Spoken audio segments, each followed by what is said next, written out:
collapse of the elevated Genoa, Italy, highway bridge during a severe storm on Tuesday has killed at least 39 people, but authorities fear the toll will grow as rescue efforts continue.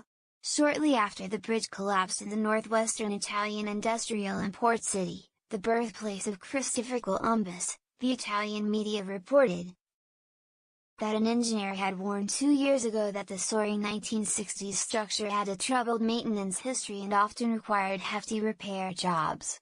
In his assessment, Antonio Brincic of the University of Genoa said the bridge had been the object of deep maintenance that leads to the expectation that, in not too many years, maintenance costs will exceed the cost of reconstructing the bridge.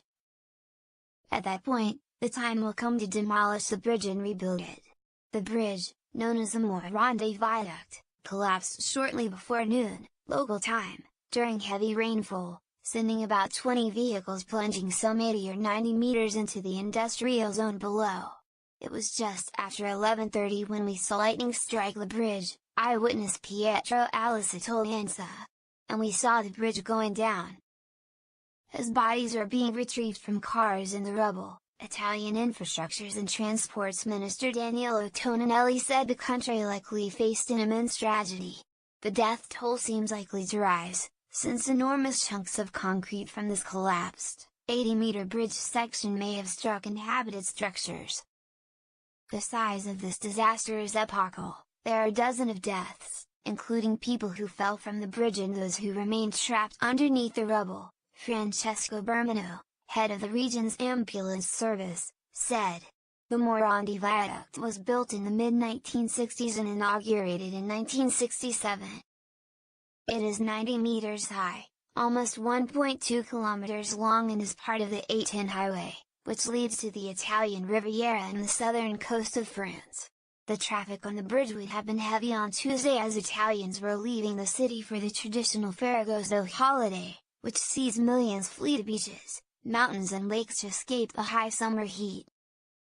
The Italian government is blaming the operator of the bridge, Reuters reported, with the deputy prime minister saying it didn't spend the money it was supposed to on the structure, imposing the highest penalties possible and making sure that those responsible for the dead and the injured pay up for any damages and crimes at the very least, he said.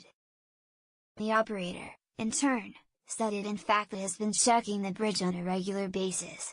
The company's technicians have relied, in order to assess the state of the viaduct and the efficacy of control systems being adopted, of companies and institutions which are world leaders in testing and inspections based on best international practices, it said. An investigation is already underway to determine the cause of the collapse. Inevitably, questions will be asked about the quality of the maintenance work and whether construction companies related to the mafia were involved in any of the repairs. Structural work was done on the bridge in 2016, and work to shore up the foundations was being carried out at the time of the collapse, according to various media reports. Mafia-related companies are known to have infiltrated the Italian cement and reconstruction industries over the decades, and prosecutors have accused them of doing shoddy work that cannot withstand high stress.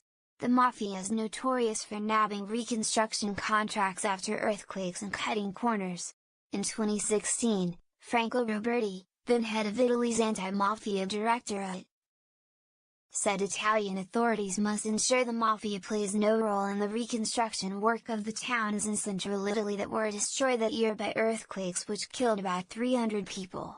There are risks, it is useless to hide it, he told Italy's La Repubblica newspaper. The risk of infiltration is always high.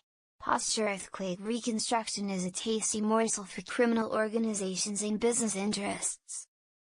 Questions will also be asked about Italy's infrastructure spending and whether it had sunk to dangerous levels since the 2008 financial crisis, which triggered austerity-related spending cutbacks throughout the European Union. Data provided by the European Commission, the EU's executive arm, indicate that Italy, which will become the EU's third largest economy after Britain departs the Union, receives transportation infrastructure ratings that are only slightly below the EU average. But there is no doubt that some individual infrastructure projects, such as Genoa's Morandi Viaduct, were either not in top shape or were poorly designed.